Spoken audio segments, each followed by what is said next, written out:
কিছুদিন বাদে হয়তো দেখবেন মমতা বন্দ্যোপাধ্যায়, অভিষেক বন্দ্যোপাধ্যায় ছাড়া বড় কোনো নেতা তৃণমূলেই থাকবেন না, এরকম পরিস্থিতির দিকেও যেতে পারে। এখন মানুষ বলছে, আমি যাদের সাথে কথা বললাম, ডিম মেরেছে বেশ করেছে। তৃণমূল বললেই তারা চোর বলছে, অর্থাৎ চোর শব্দটা এবং তৃণমূল শব্দটা সমার্থক হয়ে যাচ্ছে। বিজেপি আবার অভিষেকের মনের পরিবর্তনের জন্য অপেক্ষা করবে না তো? আজকে অভিষেক গেলেন না, তাকে গ্রেপ্তার করা হলো না কেন?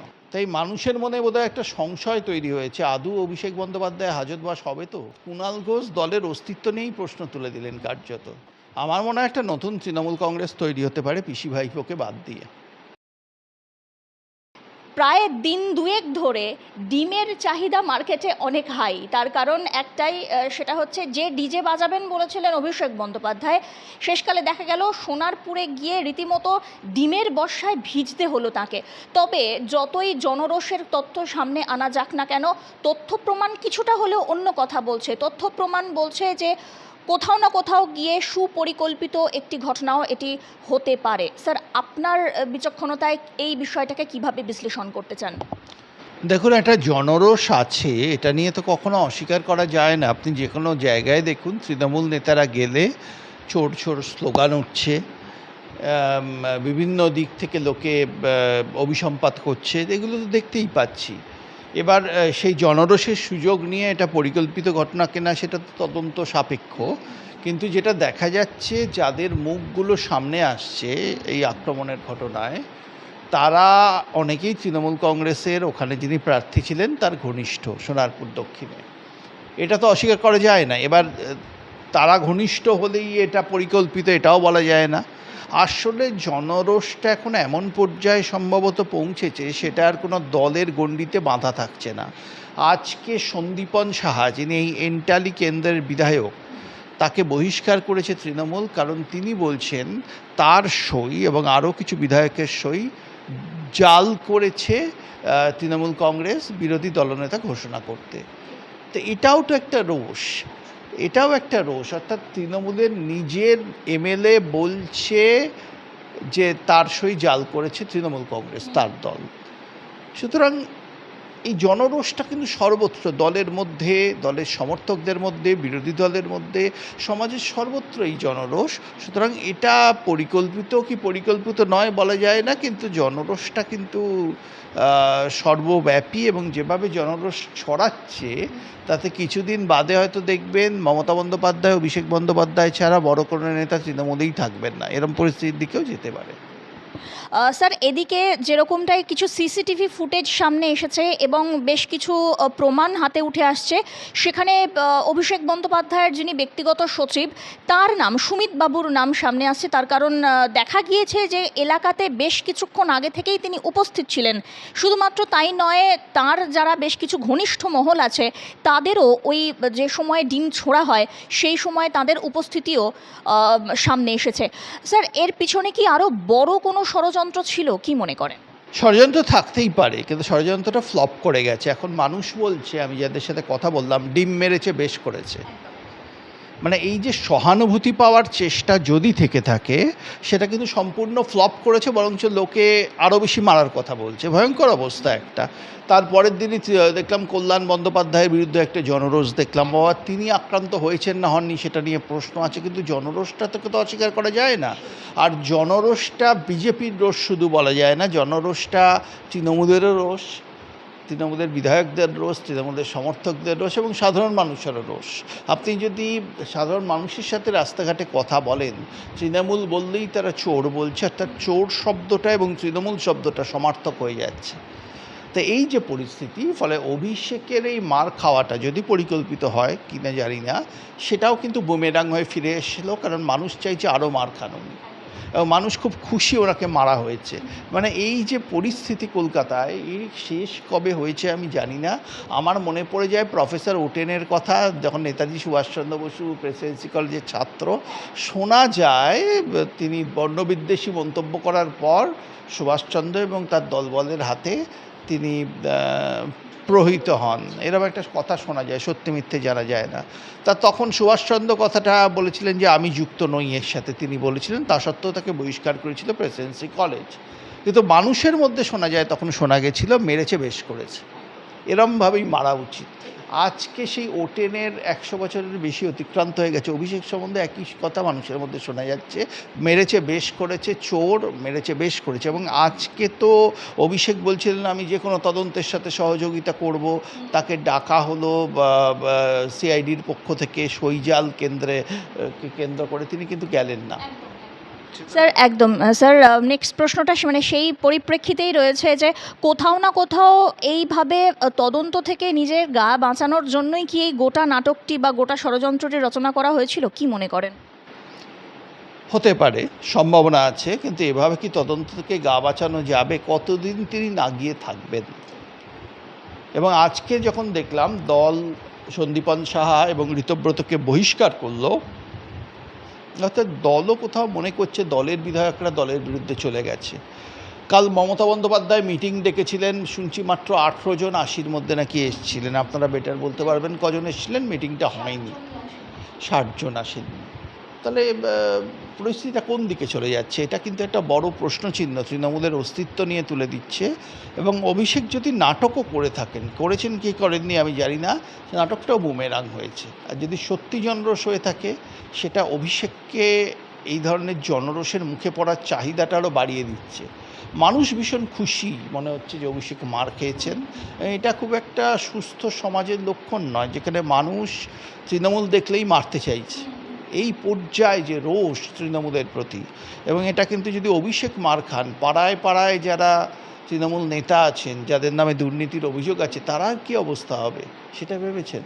পাড়ায় পাড়ায় নেতাদের কী অবস্থা হবে? জনরোষ হোক বা না হোক, তারা কি পার পাবেন?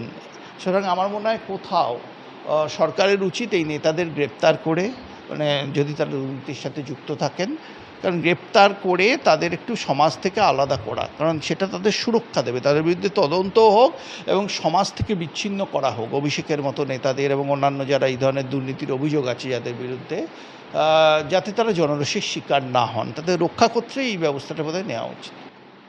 স্যার একটু আগে কল্যাণ বন্দ্যোপাধ্যায়ের উল্লেখ আপনি করলেন, তো কল্যাণ বন্দ্যোপাধ্যায়ের ক্ষেত্রে আমরা দেখলাম যে যে মানে চর্চিত ফুটেজ সামনে এসে, মানে একটি ভিডিও, সেখানে দেখা যাচ্ছে বল উড়ে এলো, তার কোনো মানে উপযুক্ত কোনো চিত্র দেখা গেল না।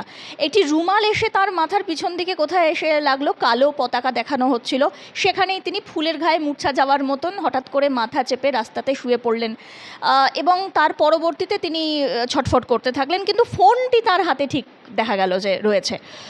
স্যার কোথাও না কোথাও কি নাটকের রঙ্গমঞ্চের মাধ্যমে পুনরায় লাইমলাইটে ফেরার একটা চেষ্টা করছেন তারা? কিন্তু লাইমলাইটে কি ফিরছেন কি? কারণ এই নাটক যত করছেন, যদি নাটক এটা হয়ে থাকে, এই মার খাওয়া দেখে মারের চাহিদা আরও বেড়ে যাচ্ছে, মানে মানুষ আরও মারতে চাইছে। এবং বিজেপি সৌভাগ্যবশত একটা কার্যত গান্ধীবাদী একটা পজিশন নিয়েছে এই জয়ের পর।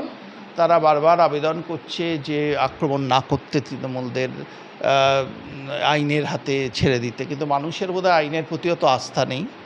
মানুষ প্রশ্ন করছে যে এখনও অভিষেক বাইরে কেন? তবে স্যার এই জাল সই কাণ্ডে এবারে কি অভিষেক বন্দ্যোপাধ্যায়ের হাজতবাস হতে পারে বলে মনে করেন, এবং এটি কতটা গুরুত্বপূর্ণ? দেখুন, অভিষেক বন্দ্যোপাধ্যায় হাজতবাস তো কয়লা কাণ্ডে হতে পারত, গরু পাচারে হতে পারত, আরও অনেক কাণ্ড ছিল, লিপস অ্যান্ড বাউন্সের কেলেঙ্কারি, তাতে হতে পারত, কিছুই হয়নি। তাই মানুষের মনে বোধহয় একটা সংশয় তৈরি হয়েছে, আদৌ অভিষেক বন্দ্যোপাধ্যায় হাজতবাস হবে তো? তাই জন্য এই আইন হাতে তুলে নেওয়ার প্রবণতা, বা তৃণমূল নেতাদের আদৌ শাস্তি হবে তো? মানুষকে কোথাও একটা কনফিডেন্স, দৃষ্টান্তমূলক শাস্তি দিয়ে করা উচিত যে না, আইনের পথে শাস্তি হবে, এই অভিষেক কল্যাণ কেউই ছাড় পাবেন না। তাহলেই সম্ভবত জনরোষটা কমবে, না হলে কিন্তু মানুষ ঠিক আস্থা রাখতে পারছে না প্রশাসনের ওপর, যে প্রশাসন আবার কম্প্রোমাইজড হয়ে যাবে না তো, অভিষেককে আবার বাঁচিয়ে দেওয়া হবে না তো। তো এই ভয়টা মানুষের মধ্যে কাজ করছে। এবং বিজেপি যেভাবে একটা কার্যত গান্ধীবাদী পজিশন নিচ্ছে, শ্যামাপ্রসাদের দল থেকে হঠাৎ গান্ধীর দল হয়ে গেছে বিজেপি, তাতে মানুষের ভয়টা আরও বাড়ছে। তারা ভাবছে আবার সবাইকে গান্ধী যেরকম দাঙ্গা করলেও তাকে বুকে টেনে নিতেন, মনের পরিবর্তনের কথা বলতেন, বিজেপি আবার অভিষেকের মনের পরিবর্তনের জন্য অপেক্ষা করবে না তো? তার থেকেই জনরোষ। তারা তখন বলছে তাহলে আমরাই হাতে তুলে নেব, বিজেপি যদি না পারে আমরাই করব। তাই পদক্ষেপ নেওয়াটা দরকার। আজকে অভিষেক গেলেন না, তাকে গ্রেপ্তার করা হলো না কেন? এই প্রশ্নটা মানুষ করছে। স্যার একটু আগেই আপনি উল্লেখ করছিলেন যে মাত্র ৬০ জনের মধ্যে মানে ৮০ জনের মধ্যে মাত্র ২০ জন বা ১৮ জন উপস্থিত ছিলেন, ৬০ জন উপস্থিত হননি। তার জন্য এই মিটিংটি ক্যান্সেল করে দেওয়া হয়েছিল। তবে এ বিষয়ে কুণাল ঘোষ তিনি সরব হলেন। তিনি বললেন যে না, এমন কোনো বিষয় নয়। উপরন্তু অভিষেক বন্দ্যোপাধ্যায়ের সঙ্গে যেভাবে আচরণ করা হলো, কোথাও না কোথাও গিয়ে যারা তৃণমূল বিধায়ক আছেন তাদের নিরাপত্তার কথা মাথায় রেখে এবং সার্বিক পরিস্থিতির কথা মাথায় রেখেই মিটিংটি ক্যান্সেল হয়েছে এবং পোস্টপন হয়েছে মাত্র। কুণাল ঘোষের এই মন্তব্য এর পরিপ্রেক্ষিতে আপনি কি বলতে চান স্যার? অর্থাৎ কুণাল ঘোষ স্বীকার করে দিলেন, যদি মন্তব্যটি সঠিক কথা বলে থাকেন, যে তৃণমূল কংগ্রেসের নেতাদের নিরাপত্তার একটা প্রশ্ন চিহ্নের মুখে পড়েছে। চালাতো তাদের নিরাপত্তা নিয়ে যদি আজ প্রশ্ন উঠে যায়, কুণাল ঘোষ তো প্রশ্নটা তুলে দিলেন, তাহলে তৃণমূল নেতারা ভবিষ্যতেই বা এই ধরনের মিটিংয়ে আসার ভরসা পাবেন কী করে? তারা তো টার্গেট হয়ে যাবেন। অর্থাৎ কুণাল ঘোষ দলের অস্তিত্ব নিয়েই প্রশ্ন তুলে দিলেন কার্যত, এই প্রশ্ন তুলে। এবং দ্বিতীয়ত, অভিষেক যখন আক্রান্ত হলো তখনও কাউকে পাশে দেখা গেল না। ফিরহাদ হাকিমকেও তো দেখলাম না, কলকাতার মেয়র তাকেও দেখলাম না। কেন? প্রশ্নটা তো মানুষ করবেই। তবে কি স্যার কোথাও না কোথাও তারা পুনরায় তাদের পূর্বতন দল মানে যেখানে তাদের যেখান থেকে তাদের জন্ম হয়েছে আর কি, সেই কংগ্রেস কিংবা অন্যান্য যে সমস্ত রাজনৈতিক দলগুলি আছে সেখানে যাওয়ার জন্য পরিকল্পনা বা ছক কষছেন মনে মনে? আমার মনে হয় একটা নতুন তৃণমূল কংগ্রেস তৈরি হতে পারে পিসি ভাইপোকে বাদ দিয়ে। ঠিক যেভাবে একসময় একটা জনতা পার্টি তৈরি হয়েছিল ইন্দিরা গান্ধীকে বাদ দিয়ে, কংগ্রেস থেকে বেরিয়ে এসে কেউ জনতা পার্টি, এবং তারা ক্ষমতায়ও চলে এসেছিল। হ্যাঁ, মহারাষ্ট্রে যেভাবে একনাথ সিন্ধে মডেল, যেটা খুব বিখ্যাত, দুর্ভাগ্যজনক তিনি আর নেই। এই একনাথ সিন্ধে না, এই আপনার শরদ পাওয়ারের ভাইপো, তো উনি আলাদা বেরিয়ে এসেছিলেন এনসিপি থেকে, উনি আর নেই আমাদের মধ্যে, অজিত পাওয়ার। কিন্তু এই সিন্ধে মডেল, পাওয়ার মডেল, এগুলো তো বর্তমান যুগে আছে। আমি আর একটু পুরনো কথাই বলছিলাম। তো সেরকম একটা প্রবণতা, কারণ কংগ্রেস পার্টির কথা বললেন তো তাই বলছিলাম, জনতা পার্টি একসময় তৈরি হয়েছিল। তা এই যে বর্তমান মমতার শাসন গত ৫ বছরে, তার সাথে অনেক সে ইন্দিরা গান্ধীর জরুরি অবস্থার তুলনা করছেন। একটা অলিখিত জরুরি অবস্থা যেন ছিল, এবং ঠিক এই কারণেই একটা প্রশ্ন থেকে যাচ্ছে, কংগ্রেস কি তাহলে যেভাবে ভাগ হয়েছিল ঠিক সেভাবেই তৃণমূল কংগ্রেসও ভাগ হয়ে যাবে, একটা জনতা তৈরি হবে যারা বিজেপির প্রধান বিরোধী হবে। অর্থাৎ যদি একদিকে ৬০ জন বিধায়ক থাকেন, আরেকদিকে ২০ জন বিধায়ক মমতার সাথে, তাহলে এই ৬০ জন বিধায়কের দলটাই তো প্রধান বিরোধী দল হবে। তাই সেই প্রশ্নটা কিন্তু উঠে যাচ্ছে। স্যার কয়েকদিন আগে বা কয়েক মাস আগের একটি ঘটনা তুলে ধরতেই হয়, তার কারণ মেসিকাণ্ডে ম্যাসাকার, ঠিক এরকমই কোট আনকোট শব্দ ব্যবহার করা হয়েছিল বাংলার প্রত্যেকটি মিডিয়ার ক্ষেত্রে। এই রকম ধরনের শব্দ ব্যবহার করেছিলেন বাংলার প্রত্যেকটি মানুষ। তারা অত্যন্ত নিরাশাগ্রস্ত, হতাশাগ্রস্ত হয়ে ছিলেন আর কি, যেখানে গ্লোবাল আইকন মেসিকে দেখতে এসে তারা হাজার হাজার টাকার টিকিট কেটেও বঞ্চিত হয়েছিলেন। সেই মেসিকাণ্ডে পালাবদলের পর প্রধান আয়োজক যিনি শতদ্রুবাবু এখন সরাসরি মুখ খুলেছেন এবং তৎকালীন ক্রীড়ামন্ত্রী অরূপ বিশ্বাসের বিরুদ্ধে কেস ফাইল পর্যন্ত হয়েছে। তো এরই পরিপ্রেক্ষিতে অরূপ বিশ্বাস এবার নিজের পিঠ বাঁচানোর জন্য অ্যান্টিসিপেটরি বেল এর জন্য আবেদন করেছেন আদালতে। তবে কি শেষ রক্ষা হতে পারে, কি মনে করেন? দেখুন, শতদ্রু দত্তের কোম্পানি ৩টে আরও শহরে মেসিকে নিয়েও ইভেন্ট করেছিলেন একই সময়, সেইগুলো খুব সফল হয়েছিল। তাহলে কলকাতার বুকে ইভেন্টটা এভাবে বিপর্যয় হলো কেন? আর এটা শুধু একজন ফুটবলার বলে মেসিকে দেখলে ঠিক হবে না। মেসি একজন গ্লোবাল আইকন, আপনি যেরকম বলছিলেন। বহু আন্তর্জাতিক ব্র্যান্ডের ব্র্যান্ড অ্যাম্বাসাডার হচ্ছে লিওনেল মেসি। তা তিনি যখন আক্রান্ত হন, তখন বিনিয়োগকারীদের মনেও পশ্চিমবঙ্গে কতটা নিরাপত্তা রয়েছে সে নিয়ে প্রশ্ন উঠে যেতে বাধ্য। যাদের ব্র্যান্ড অ্যাম্বাসাডার লিওনেল মেসি বা যারা লিওনেল মেসির সাথে যুক্ত হতে চান, এটা একটা তো পশ্চিমবঙ্গের জন্য একটা খারাপ প্রচার হলো। এবং এই প্রচারের কেন্দ্রবিন্দুতে ছিলেন রাজ্যের ক্রীড়ামন্ত্রী অরূপ বিশ্বাস, তাকে মূল অভিযুক্ত বলে অনেকেই মনে করছেন। কিন্তু মানুষ দেখে আশ্চর্য হয়ে গেল, গ্রেপ্তার হলেন শতদ্রু দত্ত, গ্রেপ্তার হলেন না অরূপ বিশ্বাস। অরূপ বিশ্বাস সম্ভবত মমতা বন্দ্যোপাধ্যায়ের প্রতি তার আনুগত্যের কারণে ওই যে মমতা বন্দ্যোপাধ্যায় বলেছিলেন না, যে গরু দুধ দেয় সে লাথি মারলেও তা সহ্য করতে হয়, হয়তো অরূপ বিশ্বাসকে উনি দুধের গাই মনে করেছিলেন। উনি মেসিকে লাথি মারুন আর জড়িয়ে ধরুন, ওনাকে মানে প্রশ্রয় দিয়েছেন মমতা ওনার নীতি অনুযায়ী। তো সেটা ছেড়ে দেওয়া হলো, কিন্তু মানুষ তো সেটা মানছে না। মানুষ অভিষেকেরও শাস্তি চায়, অরূপেরও শাস্তি চায়। সেটা আবার আইনের পথে হয় কিনা সেটা দেখার অপেক্ষায় মানুষ থাকবে। মানুষ খুব একটা ভরসা পাচ্ছে না আইনের ওপর, এটাও বলে দিচ্ছি। কারণ এখন অবধি অভিষেক রাস্তায় বেরিয়ে ওই ধরনের একটা সমাজবিরোধীর মতো আচরণ করে চলেছে। সিআইডি ডাকলে যাচ্ছে না, অথচ সিআইডি গ্রেপ্তারও করছে না। মানে আরও আগে তো ভেতরে থাকা উচিত অভিষেক বা অরূপরা। এতদিন বাইরে কেন? দুষ্কৃতীরা এই তৃণমূলের ঘুরে বেড়াচ্ছে কেন? ববি হাকিম বাইরে কেন? মমতা বন্দ্যোপাধ্যায় বাইরে কেন? যেসব উস্কানিমূলক মন্তব্য তিনি ধর্নামঞ্চ থেকে করছেন, এবং আগামীকাল উনি নাকি আবার ধর্নায় বসছেন, আবার তো উনি একটা সাম্প্রদায়িক দাঙ্গা বানাবার চেষ্টা করতে পারেন, আবার একটা অশান্তি সৃষ্টি করার চেষ্টা করতে পারেন। ওনার বিরুদ্ধে ব্যবস্থা নেওয়া হচ্ছে না কেন? যে মন্তব্য তিনি ধর্নামঞ্চ থেকে করেছেন তার রেকর্ডিং তো প্রত্যেক চ্যানেলের কাছে আছে, তাহলে তার ভিত্তিতে তাকে গ্রেপ্তার করা হচ্ছে না কেন? এই প্রশ্ন কিন্তু উঠে যাচ্ছে। স্যার, এরই পরিপ্রেক্ষিতে ঠিক পরের প্রশ্নটাই এরকমটাই রাখা বোধহয় যথোচিত। সেটা হচ্ছে, এবারে কি মমতা বন্দ্যোপাধ্যায়ের পালা? কারণ আপনি উল্লেখ করলেন যে তিনি ওই রাসবিহারী অ্যাভিনিউ বা রানী রাসমণি অ্যাভিনিউতে তিনি ধর্নায় মঞ্চে পুনরায় সেই ধর্নার রাজনীতিতে তিনি ফিরে যাচ্ছেন। এবার কি সরাসরি রানী রাসমণি অ্যাভিনিউতে অভিষেক বন্দ্যোপাধ্যায় সোনারপুরে যে ঘটনা ঘটেছে তার সঙ্গে মমতা বন্দ্যোপাধ্যায়ের ক্ষেত্রেও কি তেমনই কিছু দেখার অপেক্ষা রাখছে বঙ্গবাসী? এটা খুব দুর্ভাগ্যজনক হবে যদি হয়, উনি জনরোষের শিকার হতে পারেন। কারণ মানুষের প্রধান রাগ হচ্ছে মমতার অভিষেকের ওপর।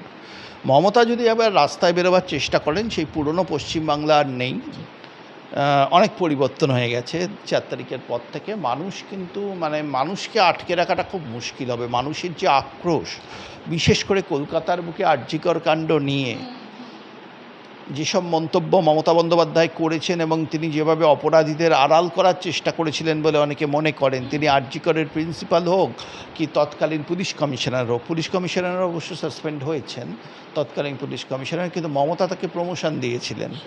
এবং অভয়ের মা সরাসরি অভয়ের মৃত্যুর জন্য মমতাকে দায়ী করেছিলেন। বহু মানুষ তাকেই খুনি বলে মনে করেন, এবং সম্ভবত কোনো দুর্নীতির কথা অভয় জানতে পেরে গেছিলেন, মানুষের ধারণা বলছি, সে কারণে তাকে হত্যা করেছিলেন মমতা বন্দ্যোপাধ্যায় ও তার দলের লোকেরা। এটা হচ্ছে মানুষের ধারণা। তা যাকে মানুষ হত্যাকারী বলে মনে করেন, যাকে মানুষ দাঙ্গাকারী বলে মনে করেন, যাকে মানুষ চোর বলে মনে করেন, তাকে যদি ওপেন স্পেসে এই ধরনের ধর্না করতে দেওয়া হয়, পুলিশ পারমিশন দেবে কিনা জানি না, তাহলে তো সেখানে একটা জনরোষ হওয়াটাই স্বাভাবিক। সেটা ম্যানুফ্যাকচার্ড কি আনম্যানুফ্যাকচার্ড সেটা প্রশ্ন নয়, একটা অশান্তির সৃষ্টি হবে। তা আমি বুঝতে পারছি না পুলিশ এখনও এই অভিষেক বা মমতাকে গ্রেপ্তার করছে না কেন। এমনকি ছই জাল করার মানে এটাই বাকি ছিল। চাল চুরি, গরু চুরি, কয়লা চুরি, ফাইল চুরি সব হয়ে গেছিলো, সই চুরিটা বাকি ছিল, সই চুরিও করে ফেলেছেন। আর তো কিছু চুরি করার বাকি নেই, শুধু মানুষের হৃদয়টাই চুরি করতে পারলেন না অভিষেক বন্দ্যোপাধ্যায়। স্যার, শেষ প্রশ্নে আসছি। পূর্ণাঙ্গ মন্ত্রিসভা গঠিত হলো, প্রত্যাশা মতো এমন বহু মুখ আমরা দেখলাম যাদের মানে এক কথায় মাঠে ময়দানে নেমে সংগ্রাম, যার জন্য আজ বাংলাতে পদ্মফুল ফুটলো বলাই যায়। তাপস রায় যেরকম রয়েছেন, একাধিক শঙ্কর ঘোষ রয়েছেন, এমন বহু নাম রয়েছেন যারা মন্ত্রিসভায় স্থান পেলেন, এবং আশা করা যাচ্ছে এবারে পূর্ণাঙ্গ মন্ত্রিসভা গঠিত হওয়ার পর নতুন সরকারের যে ডাবল ইঞ্জিন একদম ডাবল গতিতে চলবে। কি বলবেন স্যার মন্ত্রিসভা নিয়ে? প্রথম কথা, এই সরকার যেটা খুব ভালো করেছে, সরকার শপথ নেওয়ার পর 3 সপ্তাহ সময় নিয়েছে মন্ত্রিসভা গঠন করতে। অর্থাৎ এটা নিয়ে তারা বিশ্লেষণ করেছে, পর্যালোচনা করেছে, তার ছাপ মন্ত্রিসভার মধ্যে আছে।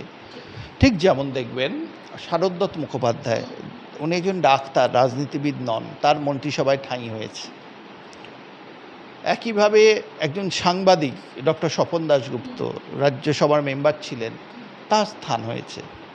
তো পর্যালোচনা বিশ্লেষণ করেই এই মন্ত্রিসভা গঠন হয়েছে, যেটার মধ্যে একদিকে যেমন স্বনামধন্য রাজনৈতিক নেতারা আছেন, তেমনি সম্মানীয় ব্যক্তিত্বরা আছেন বিভিন্ন ক্ষেত্রে, আবার খুব সাধারণ মানুষ আছেন। অদ্ভুত একটা মিক্স।